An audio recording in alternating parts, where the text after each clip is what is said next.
धूप के साथ समझौता इकरारनामा।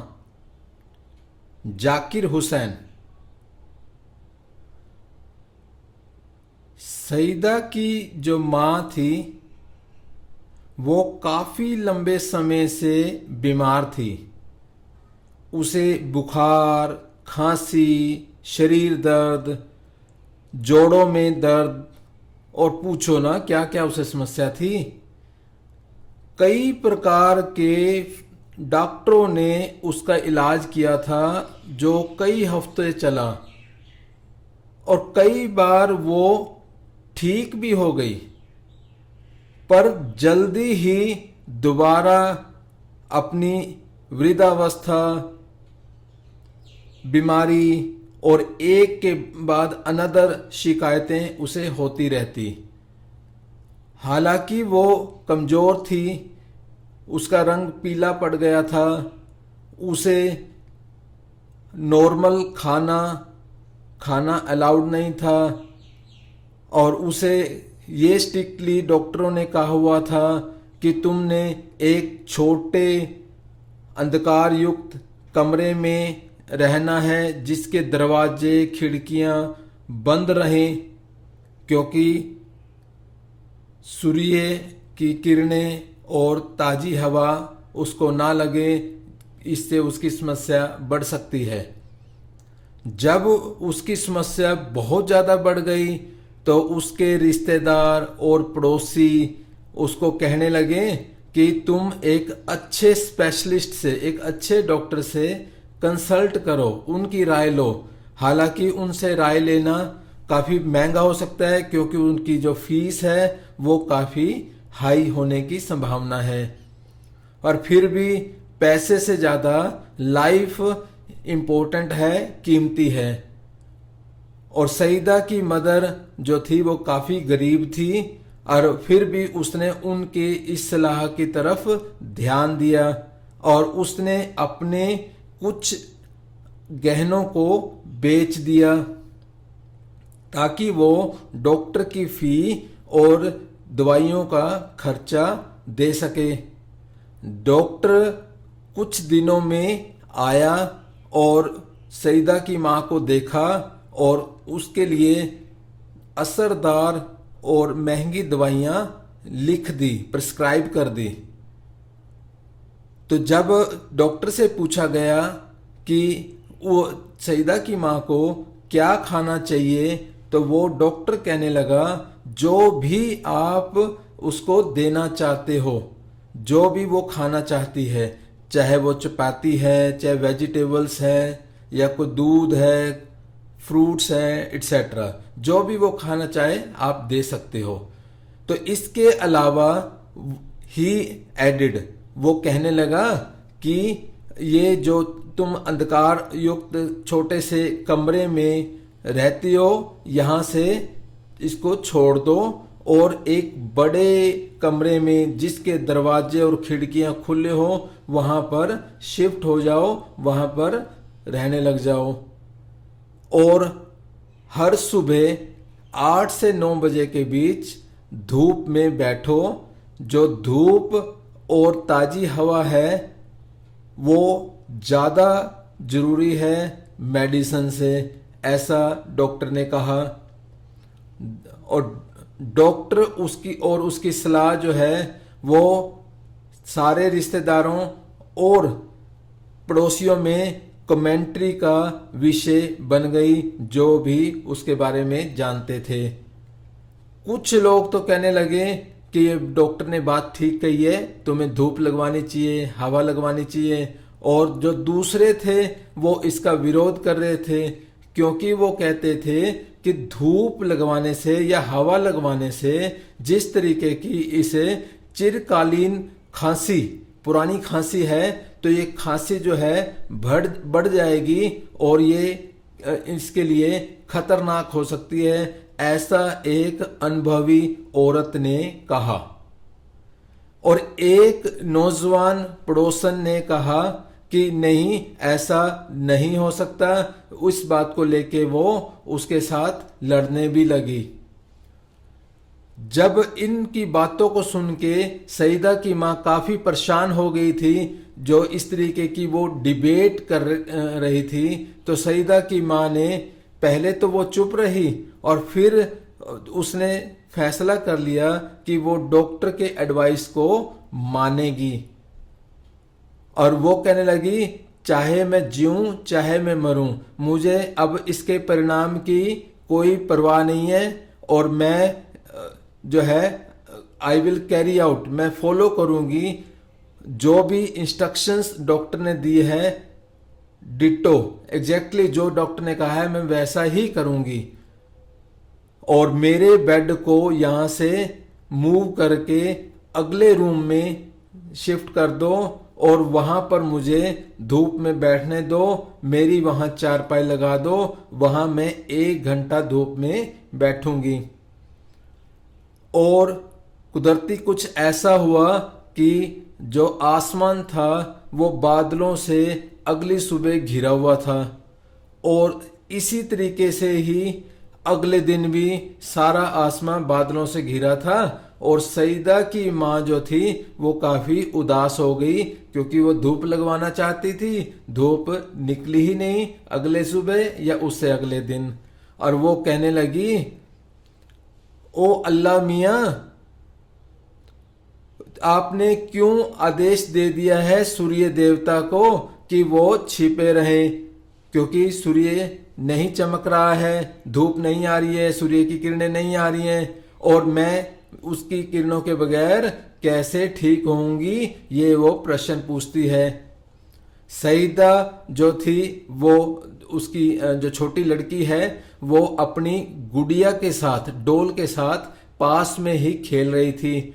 जब उसने सुना कि उसकी अम्मा विलाप कर रही है, परेशान है, परंतु वो चुपचाप सुनती रही।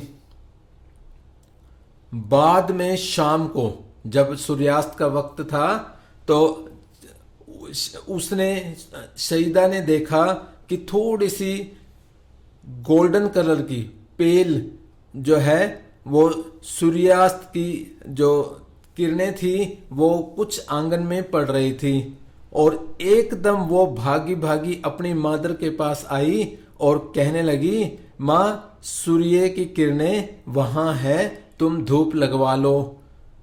और ये शाम का वक्त था इसलिए सभी ने कहा, नहीं नहीं, ये अब बहुत लेट हो गया है और अब शाम का वक्त है तो काफी ठंड हो गई है और अब तुम्हारी माँ वहां पर धूप में नहीं बैठ सकती।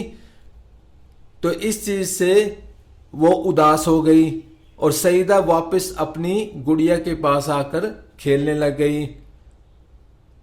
तो वहां पर वास्तव में कोई धूप नहीं थी सिवाय थोड़ी सी जो वहां पर मैंगो ट्री था उनके आंगन में, उसके ऊपर वाली शाखाओं में से थोड़ी सी धूप आ रही थी और इसके अलावा ज्यादा धूप नहीं थी।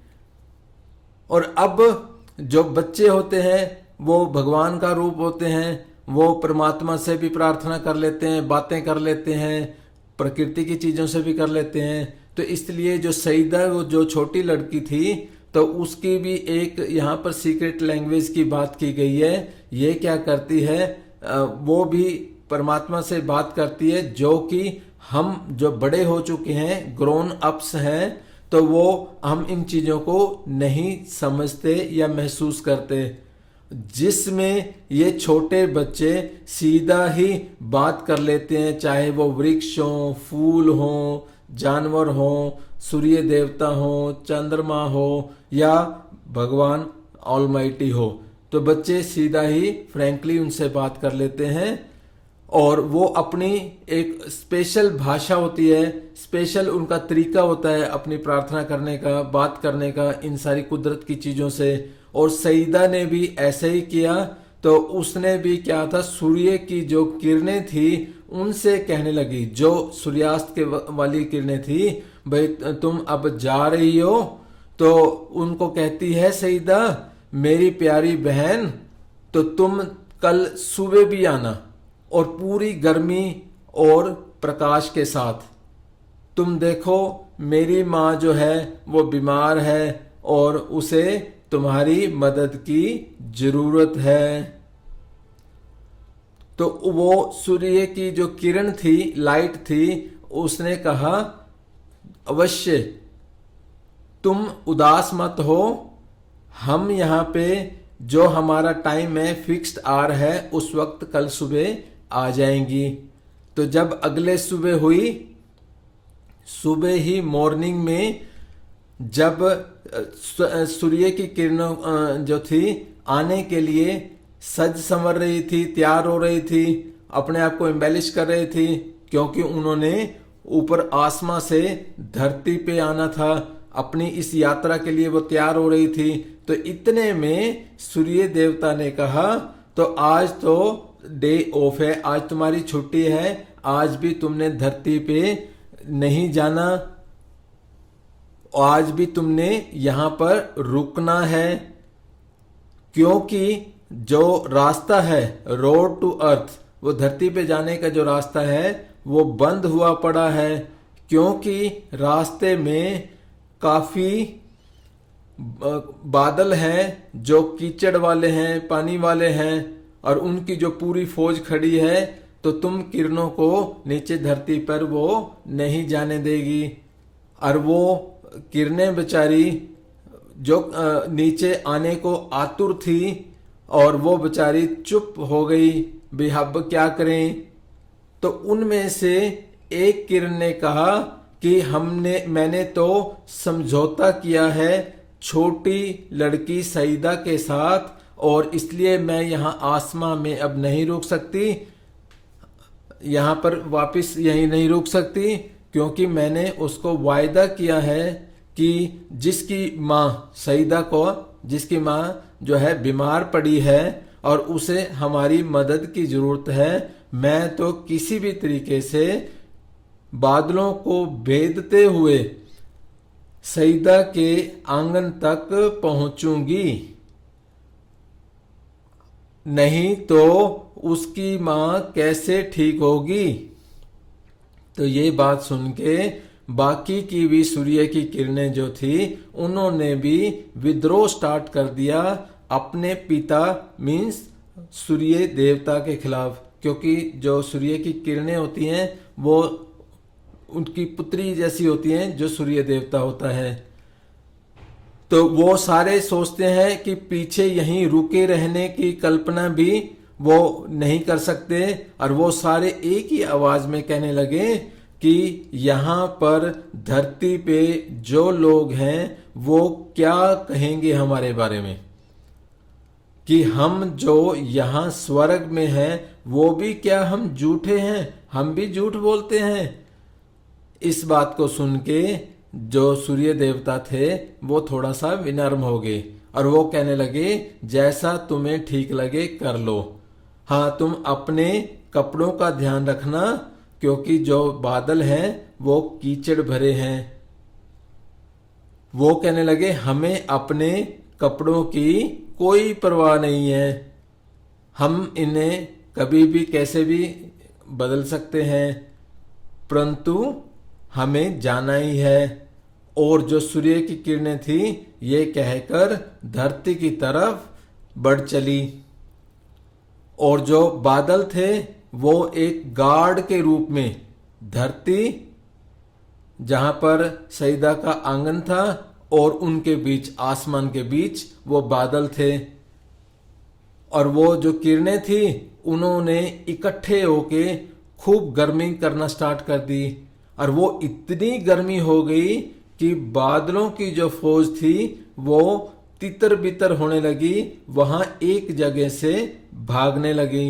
मीन्स किरणों का आसमान से धरती पे आने का रास्ता बनने लगा, और जो सूर्य की किरणें थी वो इस तरीके से आ गई, और क्लाउड्स को पीछे छोड़ते हुए, उनमें से निकलते हुए, हालांकि वो नीचे धरती पे आते आते काफी लेट हो गई थी। सईदा ने जब देखा कि सारी किरणों का झुरमुट जो है वो नीचे आ रहा है, और वो उन किरणों को देख के सईदा जो है वो बहुत ही ज्यादा खुश हो गई और वो चिल्ला के कहने लगी, अम्मा अम्मा, सूर्य निकल आया है, बाहर आ जाओ। और सईदा की जो अम्मा थी उसकी आंखें खुशी से के आंसुओं से भर आई और वो काफी खुश थी। उसकी चारपाई को बाहर आंगन में रख दिया गया और वह उसके ऊपर 1 घंटा तकियों की टेक लगाकर बैठी रही। तो काफी महीने हो गए थे जब उसने धूप पहले लगवाई थी अपने हाथों या फेस पे, और अब यहां पर ताजी हवा में भी वो सांस ले रही थी। उसने सोचा कि शायद वो अब एक नए संसार में आ गई है, क्योंकि काफी समय से उसे सूर्य की किरणों में या ताजी हवा में अपनी बीमारियों के कारण आने की इजाजत नहीं थी। हालांकि उसका रंग जो था पीला पड़ चुका था, अब धूप लगने के कारण, ताजी हवा लगने के कारण उसका जो चेहरा था वो भी ग्लो करने लगा, चमकने लगा, और उसकी जो आंखें थी वो भी चमकने लगी। मीन्स वो अब काफी खुश थी। तो उसने देखा कि उसकी जो अपनी बेटी सईदा जो थी वो भी उसकी गोद में आके सूर्य की किरणों को एंजॉय कर रही थी, और सईदा की माँ ने सईदा को किस किया। और जो सुबह की ये जो हवा थी वो चारों तरफ सुगंध फैला रही थी, जो कि आसपास के फ्लावर से आ रही थी। और जो पक्षी थे वो नई ट्यून को चहचा रहे थे। मीन्स काफी मस्ती भरा माहौल था। सईदा की जो माँ थी वो अब काफी बेहतर महसूस कर रही थी। अब वो बिल्कुल ठीक हो चुकी है, परंतु अभी भी वो डॉक्टर की सलाह को मानती है। अभी भी वो 1 घंटा सूर्य की गर्मी में बैठती है और इसके अलावा ताजी हवा लेती है, जिससे उसके फेफड़े ऑक्सीजन से भर जाते हैं और वो काफी ताजगी महसूस करती है। Thank you.